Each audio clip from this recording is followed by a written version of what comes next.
So those ratepayers who have the average valuation increase, bearing in mind that we now have an annual revaluation process, will have no increase. Ratepayers whose property values increase by more than average would have some increase in their rates and charges. Those ratepayers whose property valuations are less than average would have a reduction in their rates and charges. So I think it's important to note that, Mayor. Council also directed that we put a halt on recovery actions for outstanding rates and charges, and that interest not apply from the 31st of March.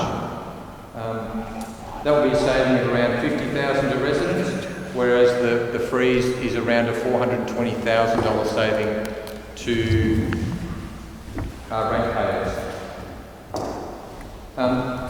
Council has also decided to waiver commercial rents for a period of initially to June 30, and the draft budget extends that to September 30. So again, that will be a saving to our commercial tenants of around $50,000 over that 6-month period, but it will be reviewed after the end of June. And we have sound. Yes. So there are a number of initiatives that the Council has drafted into this budget.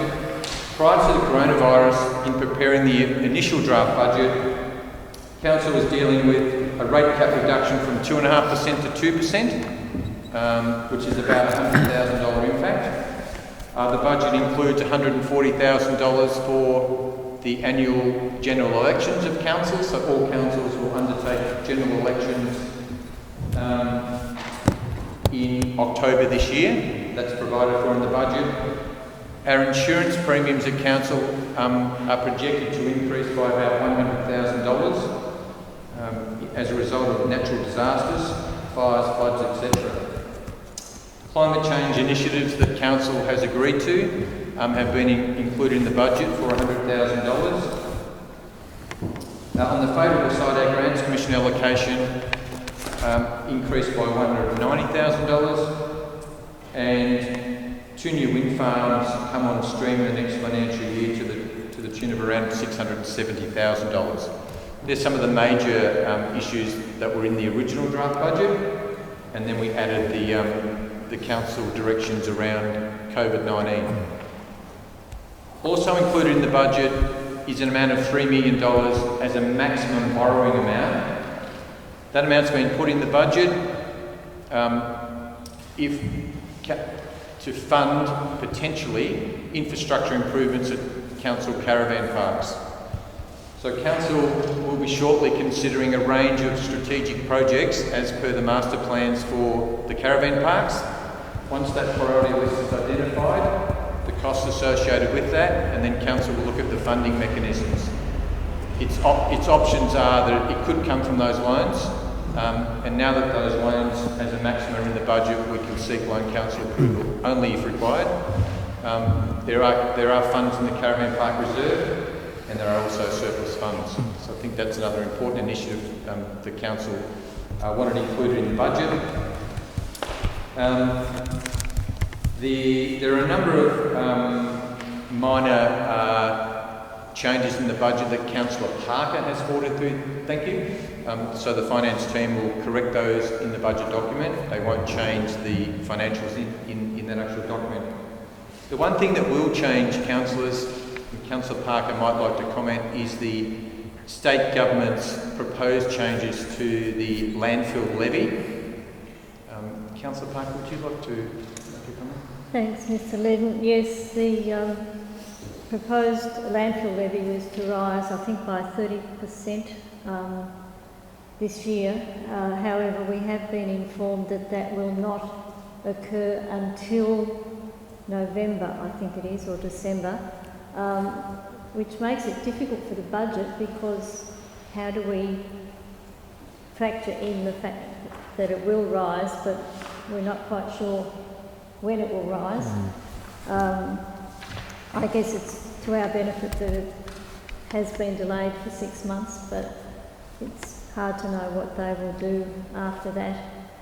but being aware that the landfill levy is something that is a charge against us rather than anything to do with what council actually does as far as rates.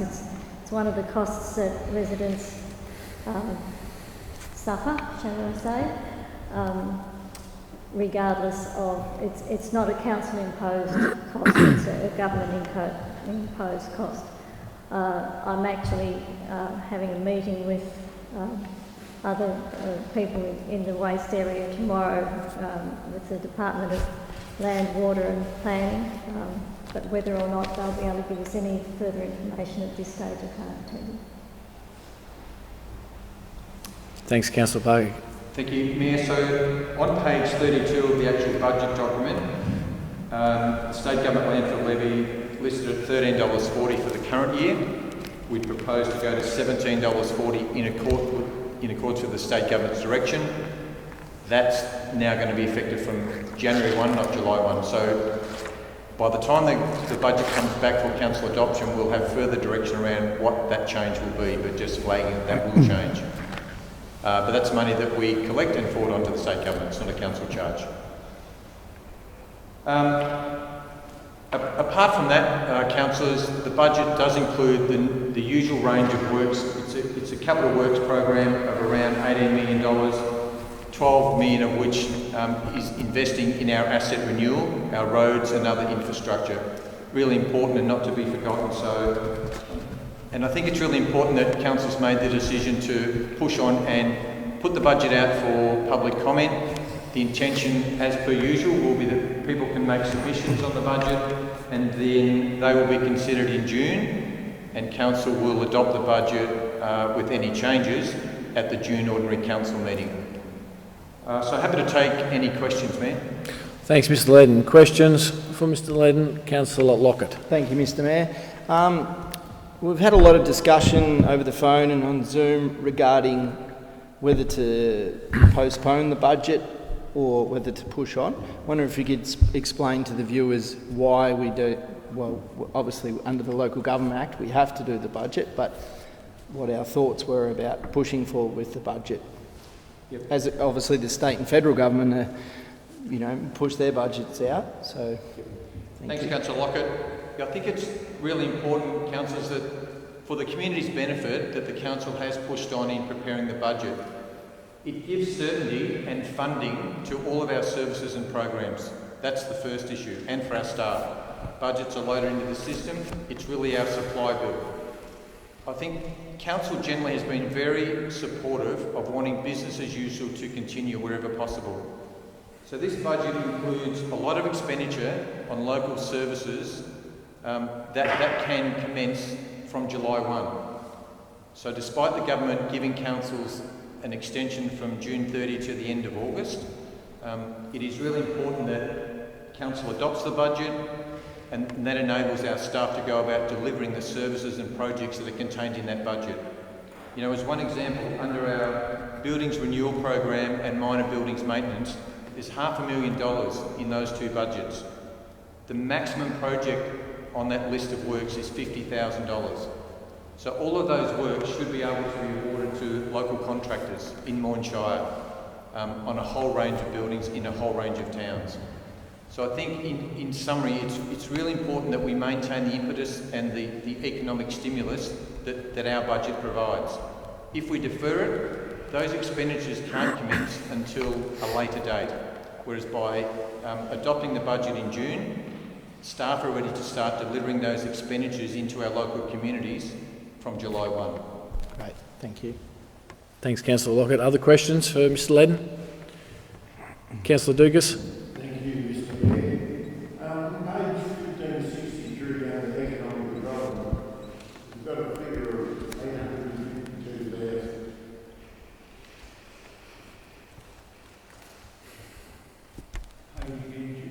Page 1563.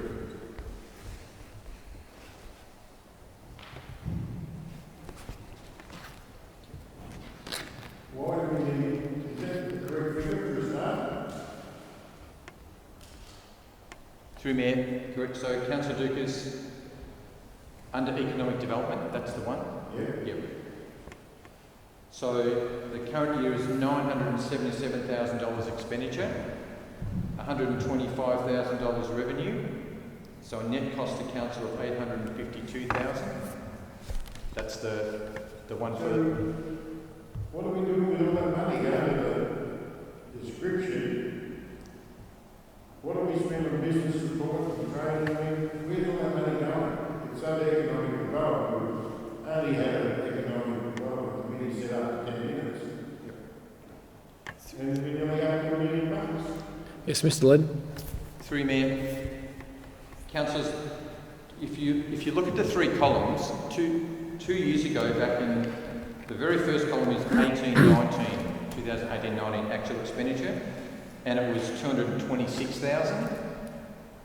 And then the next year, the middle column is 2019-20, the current financial year. That's our updated budget or forecast figure, where it jumped up to 764,000. And then this year it continues on to 977. So the big increase from 18-19 to 19-20, you might recall, councillors, was the decision to create, for want of a better word, Wind Farm Central. So our former planning manager, Michelle, moved into that role along with another officer. So the resourcing of renewable energy generally, major projects, that decision was taken in the previous budget. That is the major increase. And there was 130 or 50,000 put in the current year budget for the economic development strategy initiatives. Then following on to next year's budget, the $100,000 increase is associated with a revenue line of $125,000, and that's for the wind farm contribution to a funded position. Somebody will help me with the wording of that position. Sustainability officer, council. So that's really an in and an out for this year. So that was 100,000 for next year.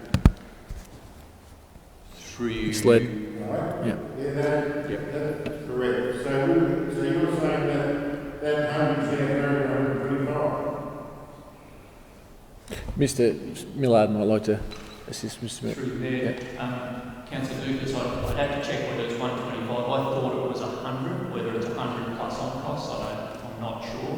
But we've included that as an in and an out in the budget, even though council hasn't yet made a decision on whether they want to proceed with that. But we've included it in the draft budget. Okay. My question initially was, what have we done with the money? I know you've created a separate department with wind farms, but we're looking at nearly $1 million. For what? We've got Lauren, who's the economic development officer, so around figures 100 or thereabouts. Michelle just moved from one department to the other, so that would have been a saving out of one department into the other department, and we're climbing up near $1 million. Thanks, Councillor Dukas. Mr. Millard. Through you, Mayor, I think it's probably best, given we've got a high-level summary, whether we provide the breakdown of that change between last year and this year. Mr. Ledden will take that notice and do that for council. Thanks, Mr. Millard. Yep. Councillor Dugas, any other questions for Mr. Ledden? Yeah, well, we'll get that report. There's another one in here.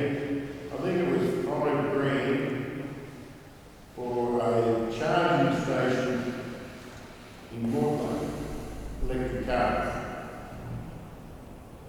Do we go charge for the use of that electricity, or do people who are wealthy enough to have an electric car get it for free? Mr. Ledden. Through Mayor, I don't know. We'd have to take it on notice. Okay.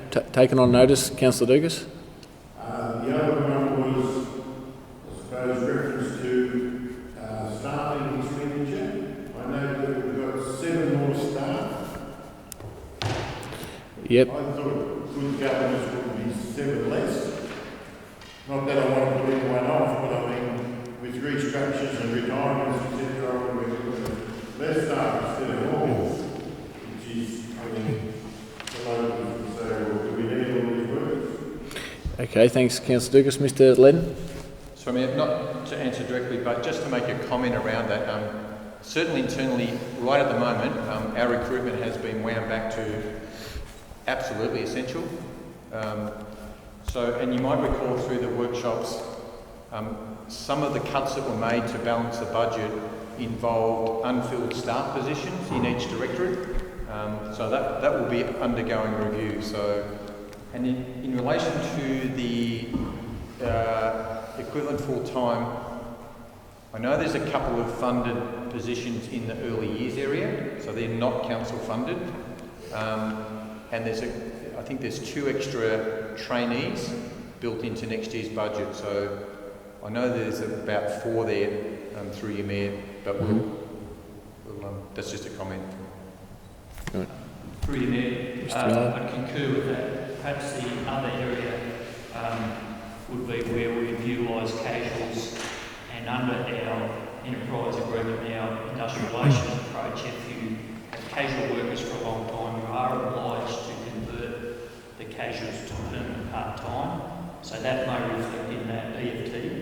But again, happy to provide the detail around that. And also that, I'm imagining that sustainability officer, which we haven't made a decision on yet, would be included as an additional EFT as well. So there's some of the changes that would occur, Councillor Dugas. All right, thanks, Councillor Dugas. Is that... Yep. The reduction in the asset renewal, I think we've got to keep an eye on that, because once it gets to, I reckon, 80% instead of 102%, you're indeed, you know what. So I'm just airing my opinion on that. We've got to keep an eye on that. Thanks, Councillor Dugas. Councillor... sorry, Councillor Dugas. Mr. Len is able to respond to that. Add to that comment re asset renewal, and I know it's at the forefront of Director Greenberg's mind. I think from memory, our asset renewal is around 12 million, our depreciation is around 12 million, but we've talked about a number of times, but it is a really important part of our financial sustainability to maintain the $600 million worth of assets that we have and reinvest in them as they're running down. So it's a really pertinent comment, I reckon. Okay, thank you. Last one. Any more? We do have an increase in rates, fees and charges of 3.something%. So we're not going backwards in every hour. That doesn't pay us on because something. And that would be just CPI increases. So let's get that over.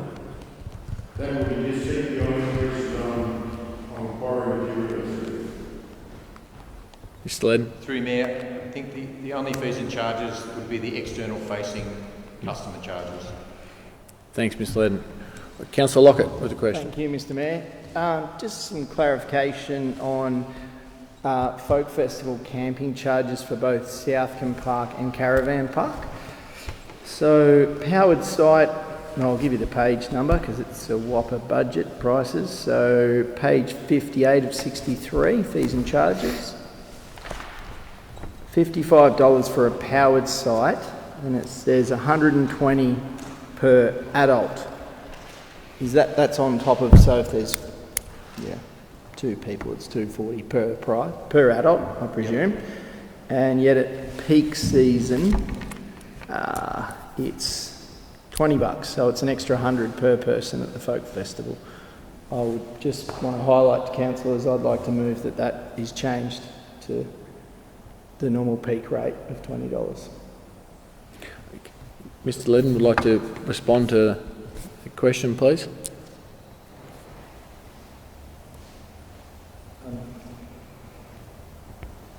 Through you, Mayor, just to clarify, Councillor Lockett, so you're suggesting the $120 per adult for the 3 days be changed to the... Is that per day or all up? For 3 days? I'm pretty sure, I'll have to check that. But includes Friday, Saturday, Sunday, so I thought it was a 3-day charge. Yep. So that's... Mr. Millard's confirmed it's a 3-day charge. Yep. 3 day per adult. Yeah, in the peak it's $20. In the peak for... Sorry, peak, Howard site extra person, $15. Yeah, so it's the powered site plus the... So Per depending person, on, yeah. Thank have you. to add them together, yeah. Yep, just to clarify. Thank you. So, Councillor Lockett, just to clarify your request there. Is to change it to the peak prices at peak time, peak prices at Foki, rather than an extra $100 per person. We really want to support the festival. And that's what I'm advocating for, particularly given the COVID-19 crisis and next year, whether the festival's on or not. Okay, Mr Davis, would you like to make a comment? Through you, Mayor, the fees for Folk Festival weekend are commensurate with all the other private operations that go on that weekend. If we were to charge what you're suggesting on the normal rate, we're severely undercutting all the other operators in the area. They have been the established rates as time goes on, benchmarked with what the other caravan park operators in the region are charging. That's the reason for the peak rate. It is a separate peak rate during Folk Festival, and I would say that both Southern Park and Gardens were at capacity completely for powered sites and near capacity for unpowered sites at the Folk Festival. So it wasn't a reason in terms of availability or price.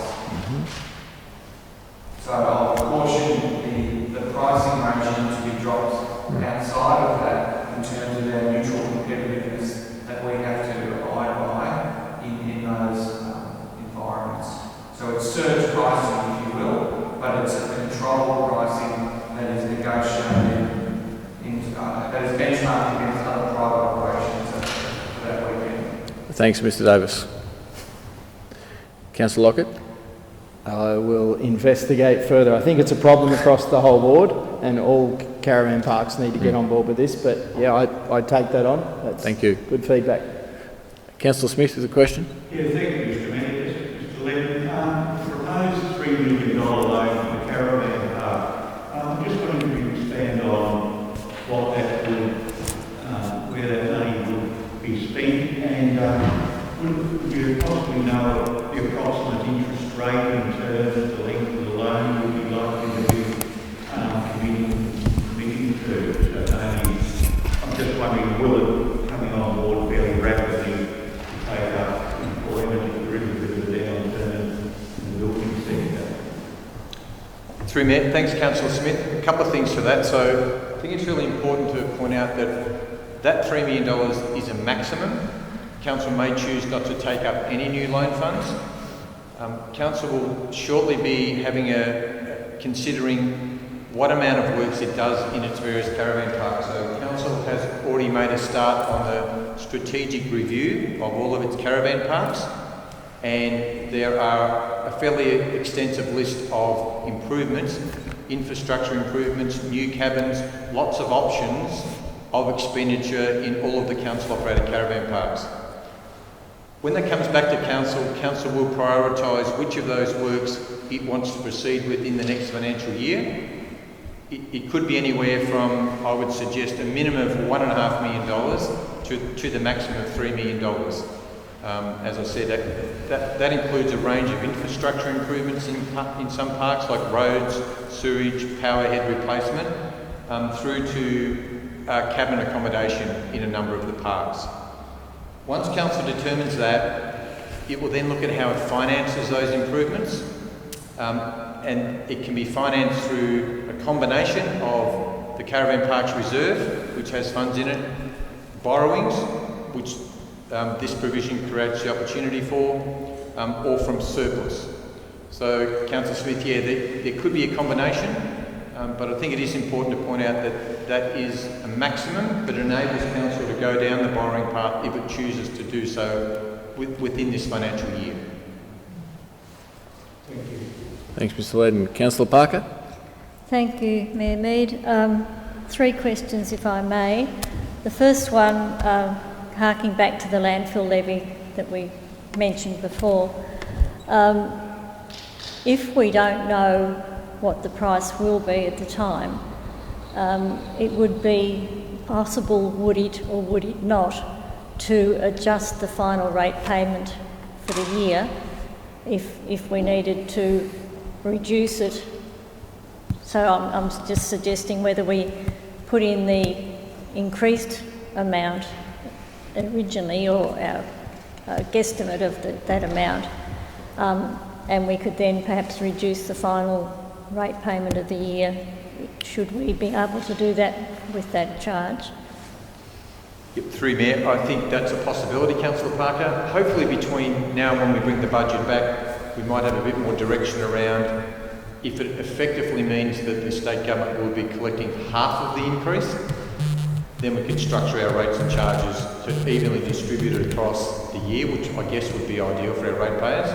But once we can clarify that and what the state government's intention is if they're going to increase it by 50% of what their initial proposal was, if we've got clarity around that, we could then spread it over the 4 notices for our ratepayers, would be one option, or we could stagger it. Thank you. The second question I had was to do with staffing that Councillor Doukas has already raised, and if I could just comment or ask that question as well. The increase of 7 staff is one of those, and if you could confirm whether one of that 7 is in fact the sustainability officer, or is that yet another person on top of the staffing. And my third question or comment, and I'm aware that these things aren't necessarily going to affect the budget going out for people to look at it now, but raising the issues that I have.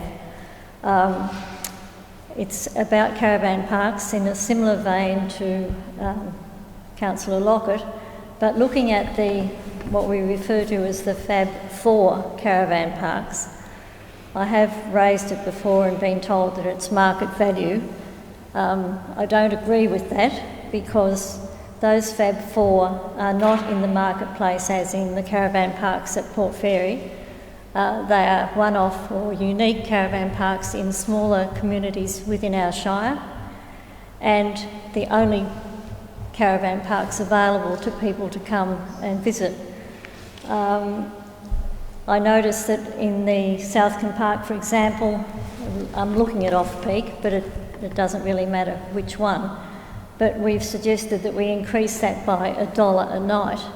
Yet for the Fab 4, we're looking to increase things by $5 a night, and I don't quite see the equity there, particularly with the available amenities that are at those sites. So I think we really should be consistent. If we're going to increase it by a certain percentage, we should be consistent with that percentage. And it's easy to say, well, there's not many of them and it's not very much money, but for the people staying there, it's a considerable increase compared to what it was the year before. So I'm quite concerned that we just think that it's quite amenable to increase certain parks by $5 a day and other parks by $1 a day. So I would like that looked into. Thank you. Mr. Miller. Thanks, Councillor Parker. Just like to comment on those 2 matters. I think generally on the matters around caravan park pricing, we'll come back to a council briefing. And as you say, it doesn't impact on the draft budget going out. We can adjust that in June if council so desires.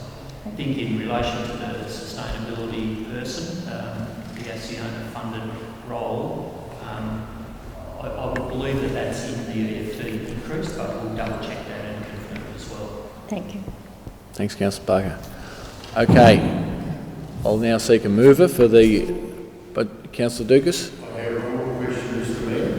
Final question from Councillor Doukas, and then we'll seek a mover. Mr. Lee, on page 45 of 63, under expenditure level for heating efficiency, that figure of 3,900, the amount of money we spend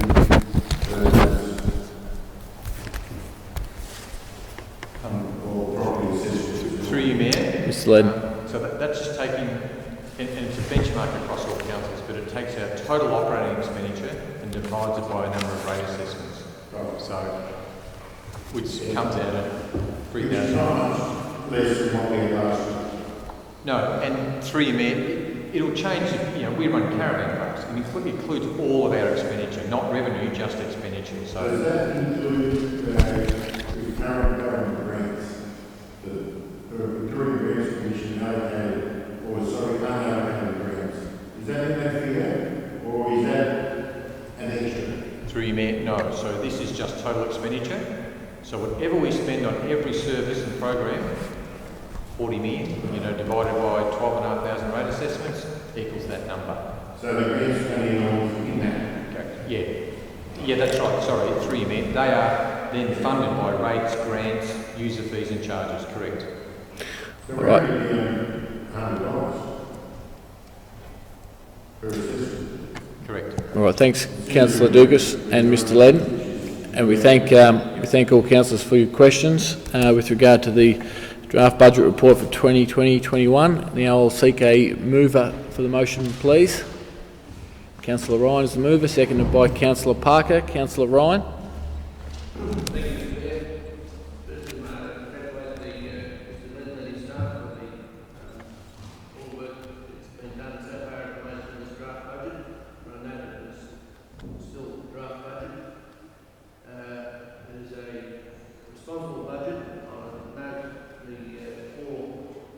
Measures that were included in this budget as a result of the COVID-19 pandemic that were introduced to assist our ratepayers. Note that the recommendation also states that we have public matters and invite public comment that will come back for consideration for this council on the 3rd of June. Thank you. Thanks, Councillor Ryan. Councillor Parker is the seconder. No need, Mr Mayor. Thank you. Any other councillor wishing to speak to the motion? Councillor Lockett. Thank you, Mr Mayor. Well said, Councillor Ryan. I agree with the comments. It's a responsible budget given the current crisis, and also very happy to see that Moyne is doing a kickflip and 30 grand is being allocated to skate park development in Port Fairy. I get hounded about that a lot, so I think that's really exciting that that's going to be revamped going forward. So yeah, a lot of other exciting projects going on, but that's one in particular that I think people will be frothing over. Thank you. We'll see. It'll Thanks. get ramped up. Councillor Lockett, thank you. Any other councillors wish to speak to the motion? Okay, well, I'll just make a quick comment before going back to the mover. I just think it's a budget that has taken on the situation of COVID-19 in a very responsible manner with regard to our initiatives in trying to assist the public get through the situation at the moment with regard to our rate freezes, our some of our businesses having rent relief, etc., as well as still maintaining our capital works program and our stimulus of $500,000 for local projects that obviously will have a target on trying to support local businesses when constructing those local projects. So it's you might call it a local stimulus. So I think it's a very positive budget for that, and as well as some maintaining responses to our capital works presentation night. For example, in the draft budget with lighting for the DC Farron Oval, the East Fram Golf Club water project, Victoria Park master plan. So it's a good spread across the Shire. So I certainly support the draft budget. Thank you. Councillor Ryan is the mover. Thanks, Councillor Ryan. All those in favour of the draft budget? Carried 6-0. Thank you. Councillor Ledden, Mr. Ledden, before moving on, I might just highlight to the public the opportunity to make submissions to this draft budget. Yeah, through you, Councillor, through you, Mayor.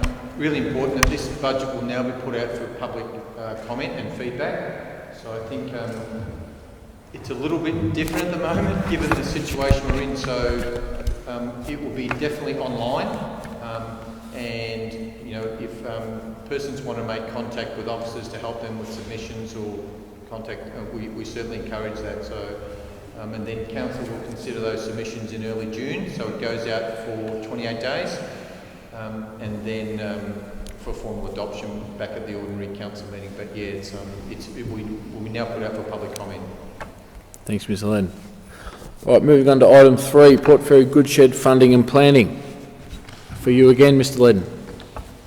Thank you, Mayor. Councillors, you've considered this report previously. Quick history being that council has applied a couple of times for Heritage Victoria funding to do some works to the Port Fairy Goodshed so that we can get some occupancy and activity in that particular building. What this report tells you is that, again, the funding application for $200,000 was unsuccessful. That was going to be matched with council's $60,000 for a $260,000 project to then activate the building. What Heritage Victoria have said is they would fund part of those works, but that we really need to do some technical assessments to assist in identifying parts of the building that would get funded, structural assessments, etc. This report suggests that the $60,000 we had set aside for this project could fund a $50,000 piece of work to do those assessments and then lead on to more funding opportunities and tick the box for Heritage Victoria so that we could be successful in future grant rounds and get the building activated. I think you're pretty much aware of the project, councillors. The recommendation, therefore, is that $60,000 be utilised for that full structural engineering assessment, etc. So happy to take questions, Mayor, on this item. Thanks, Mr. Ledden. Any questions before we seek a mover? Councillor Lockett. Thank you, Mr. Mayor. Thank you, Mr. Ledden. We've had confirmation that the goodshed cannot be removed, correct? Is that correct? Through Mayor, correct. I'll just double check with Director Davis that it's on the state heritage. It's a state heritage listed building. Through Mayor, yes, that's correct. It can't be demolished. Thank you. And another question. Councillor Lockett. Do we know how long the goodshed has sat idle as it is? Through Mayor, for as long as I can remember. Thank you. Not that old. Thanks, Mr. Ledden. Any other questions for Mr. Ledden? Sorry, Councillor Lockett. I did. One more. And we had already allocated this money, $60,000, to be spent on the project, and it had already been through council.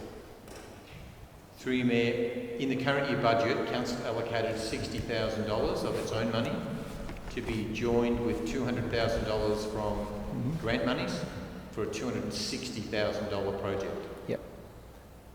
And to clarify why it's come back to council, is that because we weren't successful with the funding, so it has to come back to council in So order. through you, Mayor, successful with the $200,000 grant application. Council still has $60,000 in its budget for its net contribution to that project. The recommendation saying that we redivert that $60,000 towards the technical assessment to satisfy Heritage Victoria for future funding applications. Thank you. Any other questions? Councillor Dukas. Do we know what sort of floor is in that building? My understanding is you've got an asphalt floor. Mr. Ledden. Through me, I might defer to Director Greenberger. Director Greenberger. Yes, we can get it's a tin thing, national level. Okay. No further questions? We'll seek a mover for the motion, please. Councillor Lockett as the mover, seconded by Councillor Ryan. Councillor Lockett. Thank you, Mr. Mayor. The goodshed, I think, for far too long has been looked at as a bad shed rather than a good shed. It's an opportunity for development within the Shire. We've already seen how well Moyne Shire develops things, the wharf precedent. Moyne's done a fantastic job down there. And this is an opportunity. If you look at the the Tim Boonda railway shed and what they did there. Fantastic opportunity for our Shire. And it's at the end of the rail trail. It should be the end of the Yellow Brick Road. It should be the beacon at the end of the rail trail, or the start of the rail trail. So it's an opportunity. We've already allocated $60,000 for this project. We can't proceed without having heritage plans drawn up, and we can't demolish it, as some councillors would like to possibly make happen. It can't be done, so we need to do something with it. So let's get on with it and do something with it. So I plead council to please do something with this and look at it as an opportunity rather than a negative thing. Thank you. Thanks, Councillor Lockett. Councillor Ryan. Thank you, Mr. Mayor.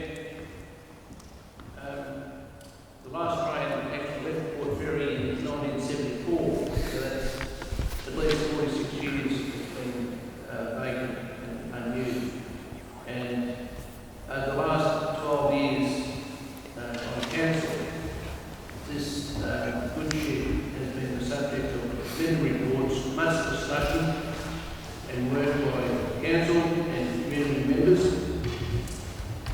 It cannot be removed or destroyed, and it's an opportunity for us to expend money to look at the possibility of developing the site. That can't happen without spending this money. Thank you, Mr. Mayor. Thanks, Councillor Ryan. Any other councillors wishing to speak to the motion? No? I'll speak to the motion in saying that in the current financial climate, we would try and use our dollars that we have to spend on behalf of the ratepayers on projects that are going to actually create employment or create local stimulus. I'm loath to spend money on a $60,000 report, engineering assessment. However, given that seems to be the only option, that we've been somewhat backed into a corner by Heritage Vic on this one, seems we have no choice but to move ahead with that $60,000 assessment if we are indeed to try and progress the project and get some action with it. So that's the situation we're in. Councillor Smith. Yeah, thank you, Mr. Mayor. I'd just like to support the motion. I think that it's been refused twice by Heritage Victoria. It's just not going to go anywhere unless we get a structural and engineering assessment and some proper costings done. And I hear what the Mayor is saying, that I think the moving project forward and that whole precinct, we need to get the reports done so we can again present to Heritage Victoria with some engineering assessments and costings, and hopefully get the project moving forward. Thank you. Thanks, Councillor Smith. No other councillors wishing to speak to the motion? Councillor Dugas. Yes, I agree with 95% of what you said there, except a bit about back into the corner. I don't believe Heritage can back me into the corner, but I certainly won't be supporting. As far as I'm concerned, they've done too much trouble for the North Shire. As you know, further in Kenya, we've got another issue because of their, one might say, incompetence, but it seems to be that they call the tune, we seem to be paying the bill. Well, bugger Heritage Victoria, let us sit there, or better still, pull the fence down and let the locals do what they want to do. Thanks, Councillor Dugas. No other councillors wishing to speak? Back to Councillor Lockett as the mover. I think enough has been said. Thank you, Mr. Mayor. Thank you. Those in favour of item 3 on the agenda? Councillors Lockett, Ryan, Mead, Smith and Parker. Those against? Councillor Dukas. Carried 5-1. Item 4, Local Government Performance Reporting Framework. Mr. Ledden. Thank you, Mayor. Councillors, as you'd be aware, and you've seen this report quite a bit now, twice a year we come in with the suite of indicators under the local government performance reporting framework. So these are for the 6 months to December, July to December last year. And as I've said previously, a number of these are probably more useful when we've got full year data. I guess there are some trends that emerge through this data. It is part of our compliance reporting suite, so it is important that, that they come before Council. The recommendation is that Council note those results, and certainly Council will be coming back after the end of the financial year with the full suite for the full financial year. Happy to take questions, Mayor. Questions for Mr Ledden? Councillor Parker? Thank you, Mayor Mead. Mr Ledden, reading the risk, there is no risk to council. Is that correct? Through you, Mayor, as pointed out by the CEO to me just before, I think the third word in that line should read, there is a risk, not no risk. Thank you. Thank you, Councillor Parker. There's never no risk. Thank you. No other questions? Seek a mover for the motion. Moved by Councillor Parker, seconded by Councillor Ryan. Councillor Parker. As Mr Ledden has said, it's part of the things that we must do, so there is a risk if we don't do it. So we'll move forward with it. Thank you. Thanks, Councillor Parker. Councillor Ryan. Any other councillor wishing to speak to the motion? Councillor Parker. With the motion. All those in favour of item 4? Carried 6-0. Item 5, May Races Public Holiday. Mr Ledden again. Thank you, Mayor. Councillors, this report is putting a recommendation that the traditional May Race public holiday be changed for the 2020 year and revert to the Melbourne Cup public holiday. What the report tells you is that, and you would be well aware, is that due to the current COVID-19 situation, the Warrnambool Racing Club have changed the arrangements for the May Race Carnival in 2020. It'll reduce from a 3-day carnival over Tuesday, Wednesday, Thursday back to a 2-day carnival on Tuesday and Wednesday only. There will be no Thursday racing. The general public spectators won't be able to attend the 2 days racing anyway, given our current arrangements for COVID-19. So the recommendation is suggesting that this public holiday for 2020 only at the moment revert to the Melbourne Cup Day, which is where it has its genesis. So under Government Gazette from the Minister for Small Business, since 2014 this arrangement's been in place. Council will be reviewing this from next year, so it will have a decision later in the year about what it does with this public holiday for future years, but in the current circumstances, and it does align with our neighbouring municipality, the recommendation is that the first Thursday in May not be recognised as a public holiday in Moyne Shire for 2020, and that the state-appointed Melbourne Cup public holiday be observed in Moyne Shire in 2020. Just by way of note, Mayor, this advice needs to go to the Minister of Small Business and has to be Government Gazetted.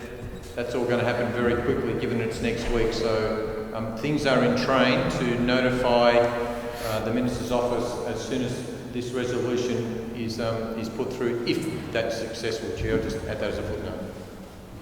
Thanks, Mr Ledden. Questions? No. Seek a mover.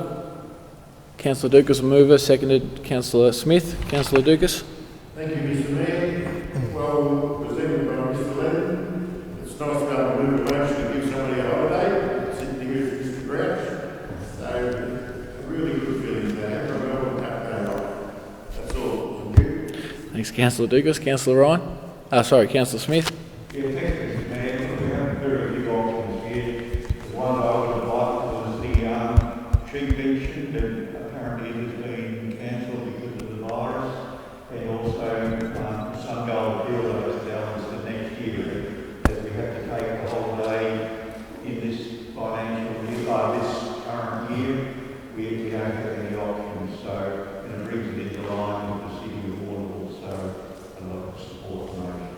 Thank you. Thanks, Councillor Smith. Any other councillors speaking to the motion? Councillor Lockett. Thank you, Mr Mayor. I'll speak against the motion.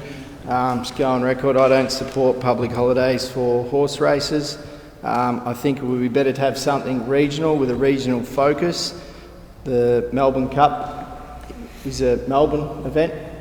I don't think we should have a public holiday for a Melbourne horse race. I think we could have something for our Indigenous community, whether it's Gundi Jamara Day, Eastern Ma, Native Title Day, Sorry Day. There's plenty of other things that I think could be a public holiday. So yeah, that's my thoughts on the matter. Thank you, Mr Mayor. Thanks, Councillor Lockett. Councillor Parker. More a question, Mayor Mead, than a comment, but I have been asked by numerous business owners in Mortlake, particularly, of businesses that are able to be open at the moment, what is happening, because they need to be able to tell staff. So how quickly can this information be got out to the public if it's got to go to the government first? Yep.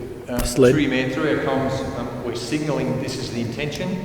Unfortunately, and there will be a special gazette, I understand, through the Minister's office. As soon as that's done, we can confirm it. But if once this motion goes through, that gives us more certainty, and then we can start the communication to business, because that is really critical. It's a week away. Yeah, absolutely. Nothing further, Councillor Parker? Well, the question's not quite answered, but answered as well as we can, I guess. So we don't know when the soonest time would be. Yep, 3 minutes. I might just check, but we are intending to put some information out on the intention of the motion straight away. That will be then confirmed once the Minister follows up. Thank you. No other councillors speaking to the motion? Councillor Dukas is the mover. Put it to the vote, Mr Mayor. Thanks, Councillor Dukas. Those in favour of item 5 on the agenda? Councillors Dukas, Parker, Smith, Mead and Ryan in favour. Councillor Lockett against. I'll vote against it. Thank you. Thanks, Councillor Lockett. Okay, item 6 on the agenda, establishment of new tenure for Port Fairy Yacht Club. We will ask the Director for Infrastructure and Environment, Mr Greenberger. Thanks, Mayor. Yeah, this report's in relation to the establishment of a new tenure agreement for the Port Fairy Yacht Club. They have had a previous agreement which expired in 2014, and since that time there's been a number of discussions with the Yacht Club, the Marine Rescue Service, the Department of Environment, Land, Water and Planning and Council. We're finally to a point now where we can present a case to the department to have a new agreement established for the Port Fairy Yacht Club with the sublease for the Marine Rescue Service. This report outlines that process, and the recommendation is basically saying that we commence that process by way of a public notice period. So that will happen, and then we'll bring back further information to Council with any details of the submissions. Happy to take questions now. Thanks, Mr Greenberger. Any questions before moving? Councillor Parker. Thank you, Mayor Mead. In the information we've been given, it's talked about what the lease cost will be. Is that necessarily involved in this recommendation? If so, I couldn't see anywhere there that it talked about CPI or anything like that, so it doesn't appear that it's necessary for this particular point in time, but just a query. Through you, Mayor, I'll take that on notice, but there will be an opportunity to amend that if it's not included already in the future iterations of the agreement. Thank you. Thanks, Mr Greenberger. Any other questions? Councillor Ryan. Mr Greenberger, how long has the present licence been in place? The present licence, which the one expired in 2014, is my understanding was a 10-year tenure. Thank you. Question from Councillor Smith. Yeah, thank you, Mr Mayor. Just reading through the reports establishing the fee, there was a discount of 90% arrived at. How do they arrive at 90% discount for on the current market value? Just sort of wondering why that figure comes out. Through you, Mayor, the main reason for that is it's a community organisation, Councillor Smith. So they're not operating on a full commercial term. whereas the rate was actually established on a full commercial term. So given that they're a community organisation, that's the reason for the 90% reduction. And that is a standing discount, is it? Yeah, it can vary from organisation to organisation, but in this case they thought 90% was appropriate. Thank you. Any other questions? I'll seek a mover for the motion, please. Councillor Lockett as a mover, seconded by Councillor Ryan. Councillor Lockett. Thank you, Mr. Mayor. I almost call this a procedural matter, but yeah, fantastic. There's some great things going on at the Yacht Club. It's also used for Taekwondo, yoga and Pilates. It's a bit of a community hub. It's in a fantastic location. Also to point out the female sailing program they've got called She Sails. So the old She Sails by the seashore can come out, which is not often used in council meetings, but that's a fantastic initiative they've got there as well. So yeah, I think it's another exciting but bureaucratic little process we have to do. Thank you. Councillor Lockett. Councillor Ryan.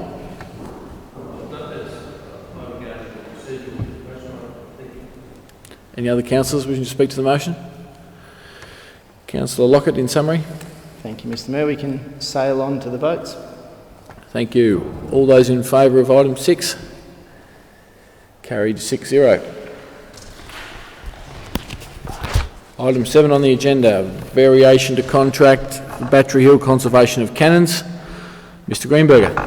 Yeah, thanks, Mayor. This report's in relation to a current contract we have to upgrade the carriages and slides for the cannons that are usually housed at Battery Hill in Port Fairy.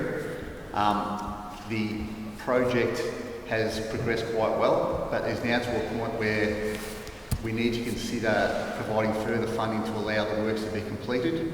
The original contract was set up on an hourly rate basis because both Council and Heritage Victoria were conscious that we may not know what we would find once the timber work was actually started work on. And it's now been found that there's quite substantial damage to some of the slides and carriages and requires further work. There's probably 2 options available to Council, 3. One option is to not approve the variation and leave them in storage until we find some more money to get them up to scratch. The second one is to provide a variation of around $44,000, which would allow the 2 carriages and 1 slide to be available to be put back on public display at Battery Hill. And the third option would require funding in excess of $100,000 to do all carriages and slides to be available on display at Battery Hill. The $44,000 option, which is recommended to Council today, would see 2 carriages and 1 slide back on display, which was the case prior to this contract being awarded. The other slide, which was previously in storage, would be returned to storage until such time that we could have some funding to upgrade that to the appropriate standard. The question has been asked in workshop where Heritage Victoria asked to provide more additional funding. The answer to that question is yes. Part of their reasoning around not providing additional funding is the original contract was $260,000, of which they provided $200,000 and Council provided $60,000. So they don't see it unreasonable that Council would kick in an extra $40,000 when they contribute $200,000 in the first instance. So on that basis, the recommendation tonight is that Council approve the variation of the $44,030 to allow the 2 carriages and 1 slide to be put back on public display at Battery Hill. Happy to take questions, Mayor. Questions for Mr Greenberger? Councillor Parker. Thank you. Mr Greenberger, it says in the report that as of the 24th of January, $75,850 lump sum plus $97,990 has been paid to the contractor, totalling $173,840. But the amount started off as $262,310. So what has the $44,000 going to be added on to the $80,000 that's still there? Or? That's correct. So through you, Mayor, there is some remaining funding available, but to actually get the works complete would require that extra $44,000 on top of the money that's still available remaining. Councillor Lockett with a question. Thank you, Mr Mayor. We've had some, in previous discussions, just to clarify, two 268s and 232s. Correct. The carriages, we've had questions before that a local tradesman or something would be able to repair them. But we've also, Heritage Victoria, say that there's very specific craftsmanship required to restore them. Is that correct? Through you, Mayor, that is correct. So the Heritage Victoria have requirements over the conservators that are available to do the work, and on that basis, no one locally was qualified to do that work. Any other questions? Okay, we'll seek a mover for item 7. Councillor Lockett is a mover, seconded by Councillor Parker. Councillor Lockett. Thank you, Mr Mayor. The cannons were built in Falkirk in 1850 something, I believe, and they were initially put there to protect Port Fairy and the surrounding district from the Russians that were possibly looking at invading to steal the gold from Ballarat and Ararat, etc. They hold a huge amount of cultural and historic significance for the town and surrounding area. And once they kind of pulled the slides and the carriages apart, the extent of the works and then the budget had blown out, it does sound like quite a bit of money, but otherwise they're just going to sit in sheds for years and probably nothing happen with it. So it's not an ideal thing, but we need to finish the project and let's get on with it and put the cannons back and keep that beautiful historic part of Port Fairy thriving, which assists with tourists. And once business gets flowing and tourists start coming, once hopefully coronavirus settles down, the cannons need to be there. Thank you. Thanks, Councillor Lockett. Councillor Parker. I'll reserve. Thanks, Councillor Parker. Any other councillors to speak to the motion? Councillor Ryan. I'll speak in favour of the motion. As Councillor Lockett said, they are an important part of the history of Port Fairy. To not go with this motion would mean that they simply sit in the shed and be up to some future council to find money. It's important that they are put back on display as soon as possible, and it's incumbent on us, the current council, to make that happen. Thanks, Councillor Ryan. Any other councillor? Councillor Dukas. Thank you, Mr Mayor. Mr Greenberg, the 262,000 was a contract. How much of that has been spent? Through you, Mayor, so that goes back to what Councillor Parker was discussing before. I think it's in the financial part of the report. So that's been expended totally? No. So up until, I'm just trying to find the right page, sorry, I thought the questions were finished. So up until the 24th of January, there was 75,850 lump sum and 97,990, totaling 173,840. So that was the amount that was spent up to that date. That's when the works were paused and the contractor came back, and that's the reason this report's been generated. So the remaining funding plus the $44,000 requested tonight would see the 2 carriages and the 1 slide fully conserved and be available for display, with the remaining slide to go back into storage. In the report it says the contract number, amount for 262, and the lump sum, so will the lump sum be paid up front? Through you, Mayor, the lump sum wasn't paid up front, it's paid in instalments, and before before the next instalment is when the contractor came back to us and said, we've got to this point, we need to move forward, which is the reason for this report. Thank you. Councillor Dugas, you wish to speak to the motion? 44,000 will get us those cannons back under those shelters.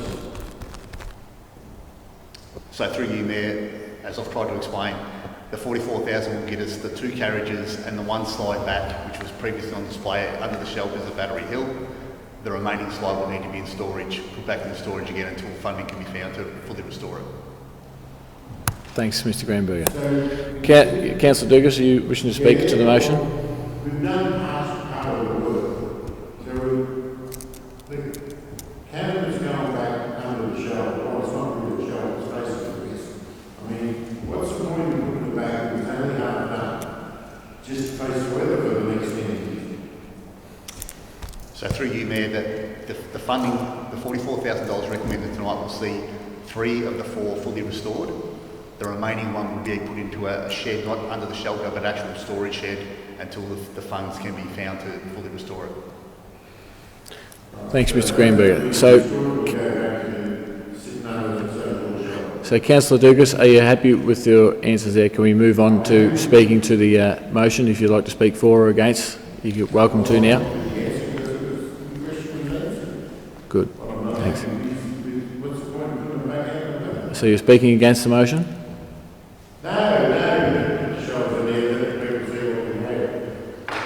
Right, any other councillor wishing to speak to the motion? No, back to the reserver, Councillor Parker. Thank you. If I'd have known Councillor Dukas was in favour of having them completely fixed, I would have gone for the other option. However, I'm more than happy to second this recommendation on the understanding, having heard Mr Greenberger say that the other slide hasn't been on public display for a number of years anyway, so 3 out of 4 ain't bad, particularly in this current environment with looking at budgets and looking at how we should best spend our money. I'm more or less happy to delay it, but I do think that they need to be replaced, put back. Heritage, it's important. And if it can't be seen, people forget things. So we really need to get it done. Thank you. Thanks, Councillor Parker. Councillor Lockett as the mover to summarise. Thank you, Mr Mayor. Look to the west, look to the east, lock and load and fire the beast. Thank you, Mr Mayor. Thanks, Councillor Lockett. Okay, we'll put the motion to the vote. Item 7 on the agenda. All those in favour? Carried 6-0. Item 8, petition from the Honeypot, or with regards to the Honeypot Childcare Centre. Mr Greenberger. Yeah, thanks, Mayor. This is in relation to a petition that was received by Council on the 24th of Feb 2020. It was signed by 26 citizens.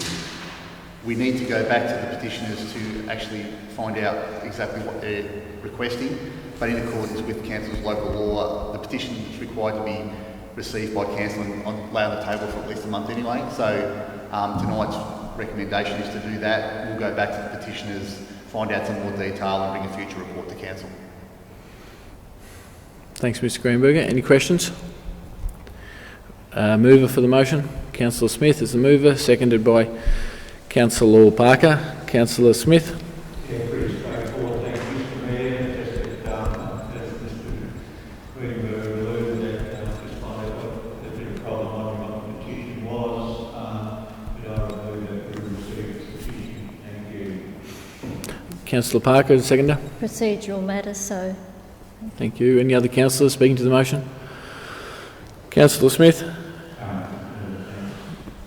Okay, item 8, all those in favour? Carried 6-0. Item 9, rate relief for covenanted properties. Mr Greenberger, please. Yeah, thanks, Mayor. This report, as you said, is related to rate relief for covenanted properties. Just to explain what a covenanted property is, it's a property that has an on-title agreement, which would see that landowners preserve a parcel or an entire parcel of land for biodiversity values, and that would mean that there's certain conditions placed on the title that portion of land, for instance, can't be subdivided, can't be cleared, and there's a number of other conditions. We have 13 property owners in our shire that currently have covenanted properties, and they've received no benefit from that other than protecting the environmental values on their land. Some councils in Victoria do provide some rate relief for those with covenanted properties or covenanted land. which is the reason for this report tonight. So this report tonight is really for council to consider giving some rate relief to those properties that have covenanted agreements. There's a range of options available for that, the structure of the rate relief, but tonight we're suggesting rate relief of $20 per hectare of a rebate, and that would equate to around $6,000. So the recommendation tonight, Mayor, is that council allocate an ongoing operational budget to the initial value of approximately $6,000 in order to provide that rebate to people who have covenants on their property with Trust for Nature. Thanks, Mr. Greenberger. Any questions before we move into discussion? Councillor Ryan. Mr. Greenberger, you mentioned that there was 13 separate properties. The total hectares of those 13 properties? 455.25. Thank you. Any further questions? I'll seek a mover for the motion. Councillor Smith is the mover, seconded by Councillor Lockett. Councillor Smith. Yeah, thank you, Mr. Mayor. Just with on 0.8% of the Morning Shire, a very small parcel of land we're talking about. But I think it's a very, for the good of the greater community in Morning, and send a message out that we are supporting people who want to preserve native grasses and also it could be rolling habitat and native trees. They are a legal document overseen by the Trust for Nature and it's registered on the land title. I think with our climate emergency last year, it also has the fact that we are serious about trying to do things for the environment. As stated earlier, we only have 13 properties and only usually one coming in every 2 years, so it's not a great influx. I think that putting a value per hectare is a straightforward way, as is recommended by the officers. So I think it's quite an easy one to administer for $20 per hectare. I think it's very important we try and retain what we have in the way of native land and grasses. So it's not made that impact $6,000 maximum and up to $1,000 per property. So I think it's a good outcome for the Shire and it shows our commitment to the native grasses and also to our climate emergency which we voted on last year. And also we've seen a lot of emphasis placed on the environment effect statements with the planning for wind farms, and this goes back to that Morning Shire is serious about the environment. So I'd like to support the motion. Thank you. Thanks, Councillor Smith. Councillor Lockett as a seconder. I'll reserve my right. Thank you, Mr. Mayor. Thanks, Councillor Lockett. Any other councillors wishing to speak to the motion? Councillor Parker. I'd like to speak for the motion. I agree totally with Councillor Smith as to the need to preserve the remnants that are remaining in our Shire, and I think it's good to show that we are looking to retain it. It's rather than the pensions we seem to have from wanting to remove any grasslands or vegetation from roadsides. At least we're making sure that some of it's kept. So thank you. Thanks, Councillor Parker. Any other councillor wishing to speak to the motion? Mr. Mayor, Councillor Dukas. I can't see what it's got anything to do with the Shire. And another issue is we're just looking through these papers, the fire prevention. One minute it says, is fire prevention work committed? It says yes, there's a whole heap of conditions. So I don't think there are any fire prevention measures. It's just putting more land in a position that is fire prone. And we all know what happens when a fire breaks out in this part of the world. So if they want to lock it up, they can lock it up. None of their experts and anyone else is the regulation compensates someone who wants to lock something up and make it right. Thanks, Councillor Dukas. Any other councillor? Councillor Ryan? I'll speak to the motion, Mr Mayor. I agree with Councillor Smith and Parker. I note that the amount is limited to $6,000 a year. It's very tight as to what kind of properties are eligible, to the point of have notation etc. on the title, so we can't have a procedure that cannot be used further shows Moyne's commitment to the environment. Thank you. Thanks, Councillor Ryan. Before moving back to Councillor Lockett as the seconder who reserved, I'll speak to the motion. I'll speak against the motion. I do believe it sends the wrong message in that we're almost increasing the fire risk in our shire. The covenant properties cannot be grazed, so therefore the undergrowth can grow out of control, which is what we've seen in the fires late last year and early this year across the state and indeed Australia. The reports coming from there was because of the lack of control of undergrowth. So 455 hectares, that's a lot of country that's potentially increased fire risk, and putting this rate relief only encourages more of it. So I do not support the motion, and I think it's sends the wrong message with that regard. So thank you. I'll go back to Councillor Lockett as the reserver. Thank you. Could I ask a question of Mr Greenberger that's been illuminated recently? Mr Greenberger. Is there any evidence to say that this conservation would increase fire risk? I believe that's not the case. Through you, Mayor, that hasn't really been considered in the research of this report, so I'd have to do further investigation. In your as a reserver, Councillor Lockett. Thank you, Mr Mayor. Sorry, can I jump in and ask one question of the report? Councillor Dukas, I've given the right to Councillor Lockett, so I have to give, go on. We've got a lot of percentages and figures here, but it doesn't say how much or what the area is within the Moore Shire and the southwest that is Crown land under, whether it's national park or forest. Why would that be excluded? I mean, the company is saying it's point out like something percent of the shire. But we've got Tower Hill, we've got national parks, we've got the whole Western District's full of national parks.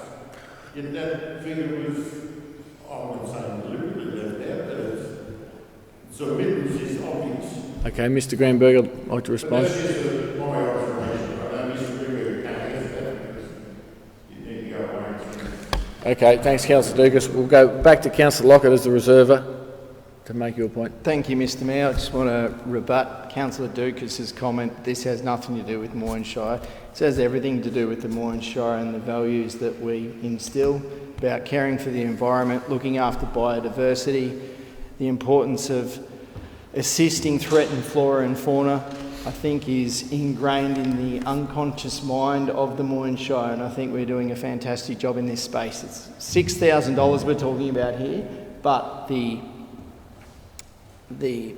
it's priceless what this does. There's small pockets of land which are left as it was many hundreds of years ago, so it's a very important thing that we're doing here. Thank you, Mr Mayor.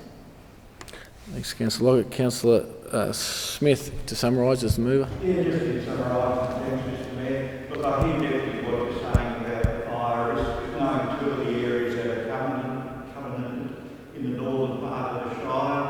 As a native grasses, it's not the native grasses causing our fire risk, it's introduced species, phalaris, and it's mainly phalaris that it's out of control that's causing the fire risk. And the two areas that I know in the northern part of the Shire are very low growing and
All right, thanks, Councillor Smith. I'll put item 9 to the vote. Those in favour?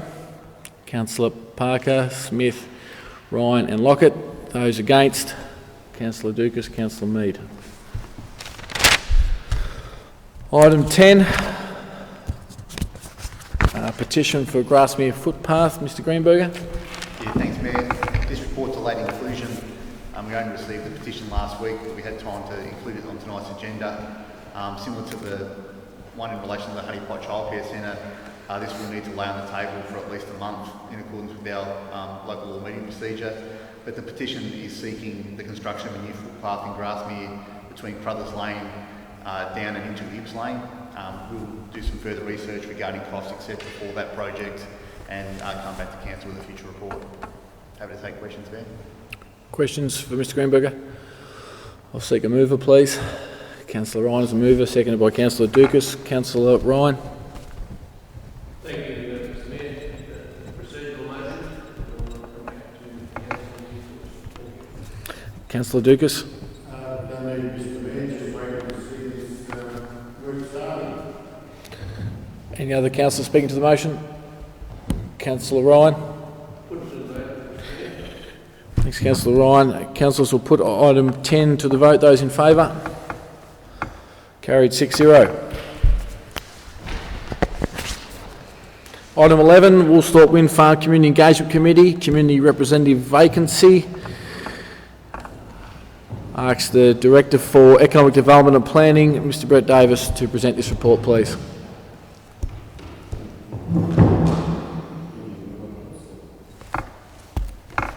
Thank you, Mr Mayor.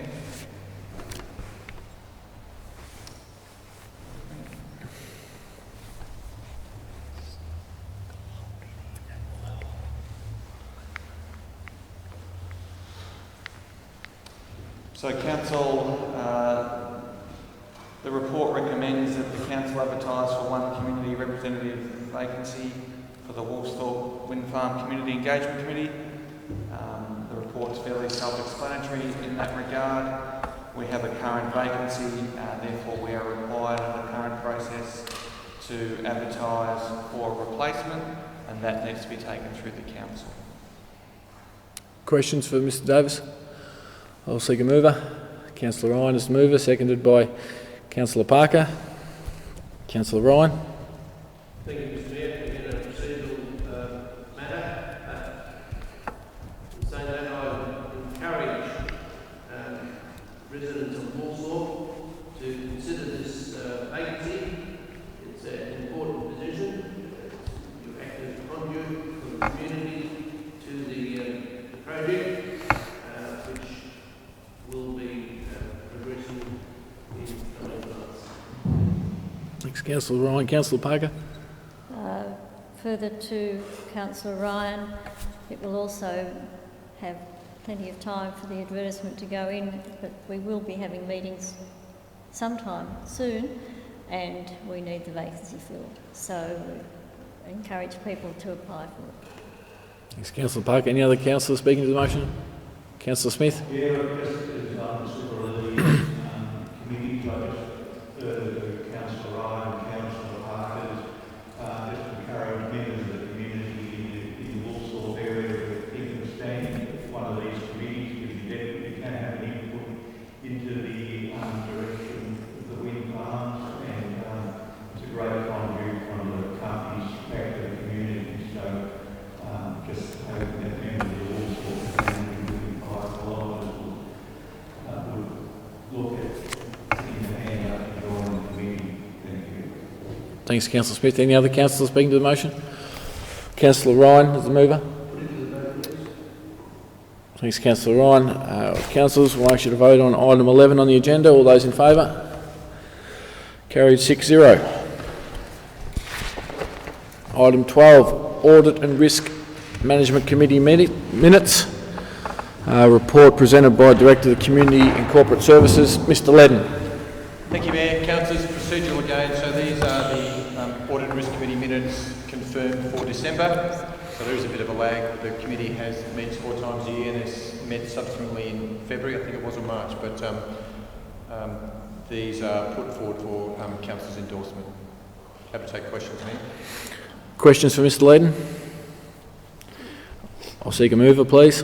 Councillor Parker is a mover, seconded by Councillor Ryan. Councillor Parker. Thank you, Mayor. Simply procedural matter, as Mr. Ledden said, just noting the minutes of a meeting that was held, so nothing to discuss about it. So. Thanks, Councillor Parker. Councillor Ryan? Any other councillors speak to the motion? Councillor Parker is the mover. Put it to the vote. Councillors, voting on item 12, all those in favour? Carried 6-0. Item 13, urgent business, none at present. We'll move on to a recently added item in the agenda, 13B, general matters, where we'll begin with an update from the CEO, please. Thanks, Mayor, and thanks, councillors, for consenting to include an update in the agenda. I think, we've moved across urgent businesses. We've probably been dealing with the most urgent issue that any of us have probably seen in our lifetimes, I think, practically. So I thought it would be useful to give councillors just an update on where we're at currently and what the council organisation itself is doing. Operationally, particularly through Mr. Greenberg's team, while we've made a number of changes to ensure those operations can continue safely, work is really flying along. All staff there continue their roles, continue delivering the projects and maintenance and so on, and bearing in mind all the elements of social distancing that we need. Indoor, it's been different because of the denser locations of people in offices, but probably around 90% of our indoor staff are operating from home where they're able to. Some aren't able to, so they are in the office, and there's some rotations and, again, operational matters that are allowed to continue with businesses as normal as we can. Internally, we've had a COVID-19 control group put in place in late January, in fact, which was a good suggestion through staff at the time to start preparing, and I think that's held us in very good stead throughout this really difficult few weeks. That control group involves directors, emergency management staff, communication staff, some HR support as well. At the moment we're back to meeting 3 mornings a week, and really that group's been instrumental in guiding those operational decisions that some that I've had to make and some we've made as an executive team. It's also allowed us really significant engagement with regional health services at a certain level, which again has helped us. Thinking broadly with staff, we continue to provide updates each day following the COVID-19 control group meetings, and we are getting good communication with staff on this matter. A slight turn of events in the last week or two, I guess starting to hopefully prepare more for recovery services on the crisis rather than just the crisis itself, on how we operate, how ideally we can return people to work safely. We can still have those that service mix that council needs to deliver. So across the board, I know Councillor Parker had inquired, particularly and did through the budget discussion around staff impacts generally. We have as Mr. Ledden had mentioned, I think in a council email, just 2 positions that have stood down at the moment, and I think what we've tried to do is reallocate people where we can internally to other services and roles. That'll become harder, particularly with casuals, because a lot of the casuals were built around the peak period that was Generally, staff are hanging in there very well. It is very challenging. We're obviously trying to provide additional support to staff through EAP services or services which people can get some advice and counselling if they're feeling a bit overwhelmed by the whole thing. But I think generally staff are operating well and efficiently and maintaining their networks and Zoom meetings and Skype meetings and so on. So perhaps that'll do just for a quick snapshot, Mayor, and I'm happy to take questions from councillors if they would like to ask about any of those things. Okay, we'll start with any questions, and Councillor Parker. Just one question further to staffing. Thank you for that. Reading in the media and hearing on the media about the effects in other local government areas, I'm really pleased that we're managing to maintain our staffing. Just as a matter of interest, the staff who are involved with the kindergartens and preschools and aged care and so on, are they finding it stressful, or how are they finding the situation? Have we got any possible problems in that area? Through you, Mayor, and Mr. Ledden might add, I think all those people facing services and services that require high levels of interaction, just by the nature of them, can be very difficult. I know some of the demand for those services has fallen, and some of Mr. Ledden's staff made adjustments voluntarily to some of the hours they're working. But as managers in the organisation, we're pretty cognizant of trying to make sure that we're supporting our staff appropriately in those services. But like I said, Mr. Ledden might like to comment. Yeah, thank you. Through you, Mayor. Yes, Councillor Parker, and it is really challenging. In our aged care service area, a number of clients decline the service to protect themselves, for instance. So there's a lot of information around regarding this virus. I think to their credit, the team reviewed their procedures, put additional processes in place to protect not only our staff but also our clients. So that's ebbed and flowed, and that does impact a number of hours for our casual community care staff. Similarly for early year services, so for childcare and kindergartens, those services remain open, but by and large parents have chosen to keep children at home. It'll be interesting to see how we progress in that area. Again, as Mr. Millard indicated, I think it's a really cooperative approach from the teams to share the reduction of hours, particularly in childcare. In the kindergarten space, temperature checks were implemented in the majority of facilities. So, I think they've been pretty proactive, our teams, in looking at how they adapt their work practices to protect, well, one, our staff, but two, our clients, who are children, parents, etc. So it's not without impact, but I really applaud our staff in innovating and adapting to the circumstances. Thank you. Councillor Lockett. Thank you, Mr. Mayor. Question is, I suppose, to viewers as well about accessing services or, paying for dog registrations and things like that. It seems as though we're doing a really good job to say business as normal, but is it best for people to just ring up, or? Mr. Miller. Through you, Mayor, absolutely, Councillor Lockett.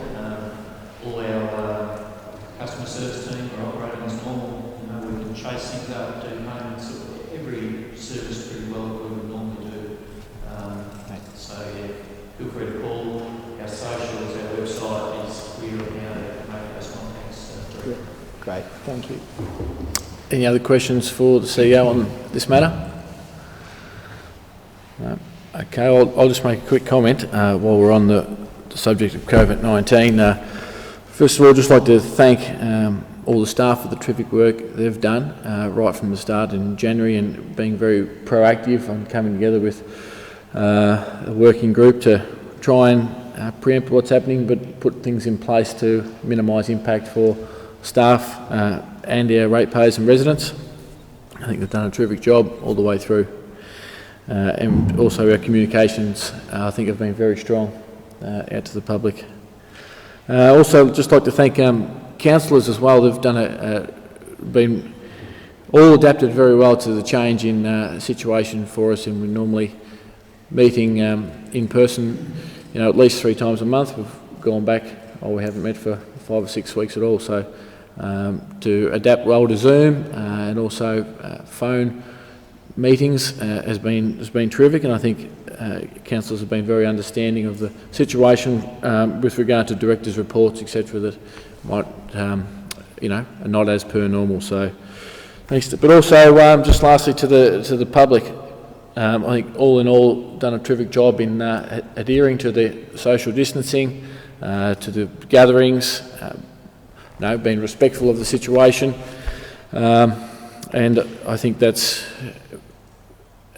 a good reason to be where we're at now with minimal infections. It doesn't mean we can lay off that at the moment. We still have to carry on, but it's been working very well so far. So thanks to all the public out there in Moyne who have followed instructions well and have got to where we're at now.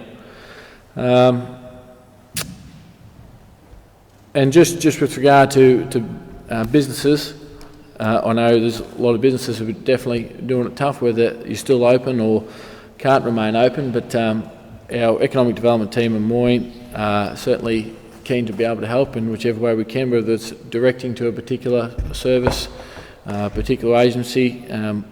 Please get in touch with our EcoDev team at Moyne. Thank you. That's my say. Any other councils? Open it up now to general matters. Anyone wish to speak on general matters? Councillor Dukas. Yeah, thank you, Mr. Mayor. I don't know what we can offer him, but because of that horrific accident last week with those 4 police, can we send a letter to the appropriate people? I think that's... And I know we've got the lodge, Southland Park, the Caravan Park, so, just, I don't know how you word it, but just make the offer there before Councillor on police have a legacy group, do they not? Yeah, they have a very strong legacy. So just make the offer, the Caravan Park Centre there. If it's a group that can use the lodge appropriate time, something like that. Thanks, Councillor Dukas. I think that's a very appropriate suggestion. Councillor Ryan may like to add to that as well. Yes, certainly do. It would be a very kind gesture, and I suggest the appropriate method of doing it would be through letters. Thanks, Councillor Ryan. Thanks, Councillor Dukas. Any other general matters from councillors, directors? Councillor Lockett. Thank you, Mr. Mayor. I think you covered it really well, but I'd just like to reiterate that it's a really difficult time, and I think everyone, the Shire, but also everyone in Moyne's been doing a fantastic job with the physical distancing. Staying connected on the phone and Zoom and things is really important, but hold the line. We're close. I think, we're starting to get a bit antsy and things are starting to possibly slack off. We need to, stick to what we have been doing. It's been super challenging for everyone, but yeah, hopefully we're getting there. So everyone, good job everyone. I think there's been 1 case in Moyne which is recovered, so, done a fantastic job. Thank you. Thanks, councillors. No other general matters? Okay, I'll seek a mover of a motion to suspend standing orders and move into confidential. Councillor Ryan? Yes. Move, seconded by Councillor Parker. All those in favour? Carried. Thank you very much, viewers. We'll now move into the in-camera session. Thank you.